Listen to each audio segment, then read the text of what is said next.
In the span of a single week after the regrettable assassination of Charlie Kirk, we have witnessed something truly chilling.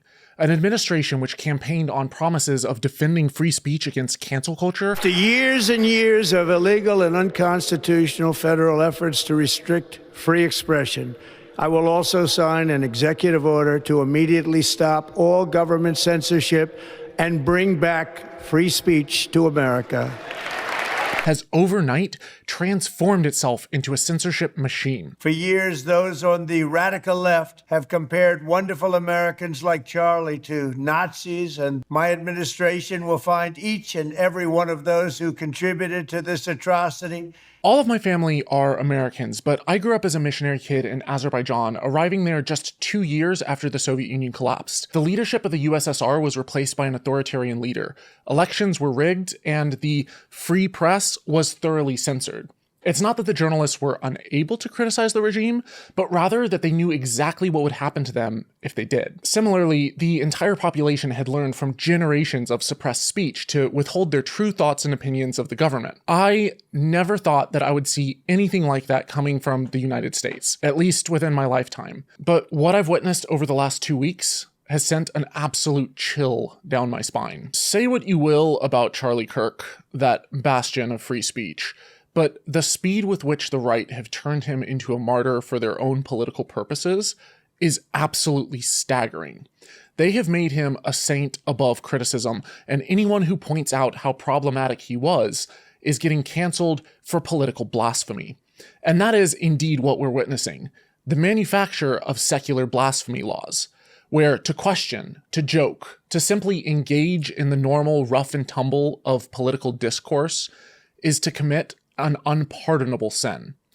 Guys, this is the oldest trick in the authoritarian playbook, to turn criticism of any kind into sacrilege. The entire point of satire, as every single civilization from Athens onward has understood, is to humble power, to puncture pomposity, to ensure that no one, no matter their position or how tragic their end, becomes too sacred for scrutiny. And if you think for a second that Charlie Kirk's opinion shouldn't be scrutinized, well, let me put it this way. Last I checked, most conservative Americans don't believe in jihad, that disgusting notion that a violent death washes away your sins in life.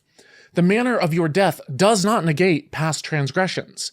And Charlie Kirk, regardless of his unfortunate death, held some horrific opinions.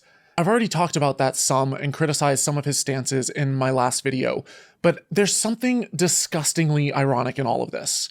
See, the people who are weaponizing his corpse to silence the opposition, their actions fly dead in the face of everything that Kirk himself claimed to stand for, to firmly and wholeheartedly believe in: free speech, the ability to speak truth to power, the right to have open and honest debates, no matter how offensive other people may find them. You do not have the right to not get offended. And yet here we supposedly have the party of facts don't care about your feelings. Facts don't care about your feelings. Shrieking in an authoritarian tantrum and calling for the cancellation of comedians the moment that a joke hurts their feelings. There are repercussions to spreading lies. He does not have a right to have a television show where he lies his ass off to the American people. Sure, Kirk said some offensive things. He lied about and mocked George Floyd's execution. He called for the execution of Joe Biden. Joe Biden is a bumbling, dementia-filled Alzheimer's, corrupt tyrant who should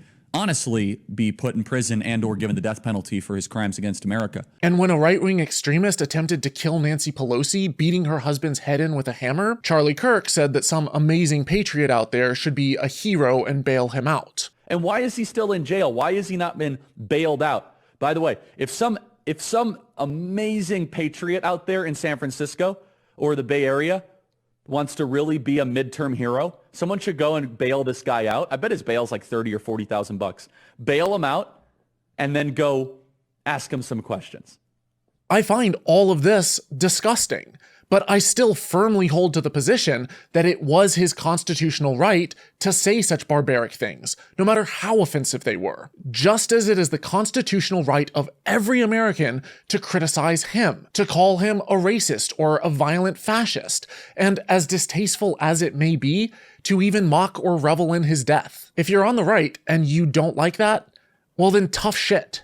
Conservative media has been saying for years that hate speech is free speech. Prior to the election, the GOP wouldn't shut up about the importance of free speech. They campaigned on it. And under Donald Trump's leadership, we may disagree with your views, but we will fight to defend your right to offer it in the public square, agree or disagree. We must protect free speech, and free speech only matters, it's only relevant when it's someone you don't like saying something you don't like, because obviously, speech that you like is, that's easy. Only to now completely throw this crucial value right out the window. Just look at how rapidly the entire Trump establishment and an alarming chunk of his base are gleefully discarding the most important tenet of democracy, a principle so integral to the Republic that our founding fathers made it the bedrock of democracy, the very first amendment of the Constitution, which is the supreme law of the land for a reason. This principle is always the first to come under fire by ambitious totalitarian despots, particularly by the more thin-skinned among them. And once this core freedom falls, no democracy survives. If you do not have the freedom to offend, to speak uncomfortable truths to power, then you do not have freedom of speech. If we don't have free speech, then we just don't have a free country. It's as simple as that. In Snyder versus Phelps, the court made it clear that public speech can never be punished simply for being offensive. Debate is the fertilizer, it's the water, it's the sunlight for our democracy. You don't have free speech unless people can say things you don't like and you can attempt to beat that speech. And yet here we have the Transportation Secretary, Sean Duffy, celebrating the grounding of pilots who expressed the wrong opinions. Attorney General Pam Bondi promising to target those guilty of what she determines to be hate speech.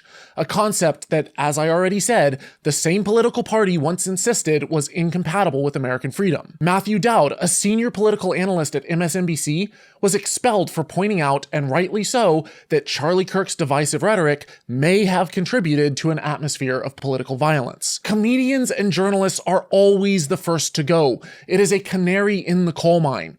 And look what's happening. Stephen Colbert, given his walking papers in July, his decade-long run terminated by executives who insist, with straight faces, that the highest-rated show in late night was somehow too expensive to maintain. You've got Brendan Carr, Trump's brown-nosed commissar at the FCC, outright stating like a mafioso, we can do this the easy way or the hard way. I mean, look, we can do this the easy way or the hard way.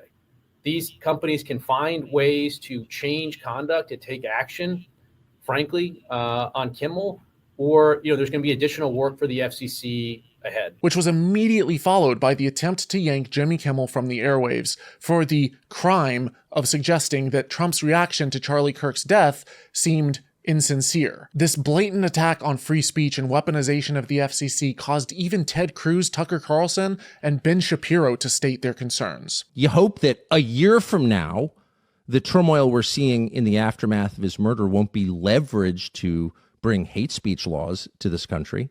And trust me, if it is, if that does happen, there is never a more justified moment for civil disobedience than that, ever. And there never will be. Because if they can tell you what to say, they're telling you what to think. There is nothing they can't do to you because they don't consider you human. And I got to say, that's right out of Goodfellas. That's right out of a mafioso coming into a bar going, nice bar you have here. It'd be a shame if something happened to it. So again, I like Brendan Carr, but we should not be in this business. We should denounce it. It's fine to say what Jimmy Kimmel said was deplorable. It was disgraceful, and he should be off air. But we shouldn't be threatening government power to force him off air. That's a real mistake. And now we have Stephen Miller, the White House Deputy Chief of Staff, using Charlie Kirk's death as a war cry against the left, and he continues to use this tragedy to divide Americans against each other, threatening to target liberal organizations using the power of law enforcement against them to take away their money, power, and even their freedom. It is a vast domestic terror movement. And with God as my witness, We are going to use every resource we have at the Department of Justice, Homeland Security, and throughout this government to identify, disrupt, dismantle, and destroy these networks and make America safe again for the American people. It will happen, and we will do it in Charlie's name. By some absolute leap in logic, they have declared that the left in general, in its entirety, is responsible for Kirk's murder. The Democrat Party is an extremist organization, Sean. It's not a political party in any normal sense of the word. The Democrats, they're fascists. It's a very demonic party. Not the actual lone gunman who pulled the trigger, but their entire ideological opposition. And people are eating it up, desperately calling for Trump to give the marching orders for them to go house to house, eliminating anyone who even remotely looks like a liberal. Mr. President, I implore you, call for a civil war. Call for a civil war and let us do our thing. Let us go door to door, street by street, and clean this country. You know where we're coming after. You're real easy to identify with all your pink and purple and nose piercings, body piercings, and tattoos. We know who to get.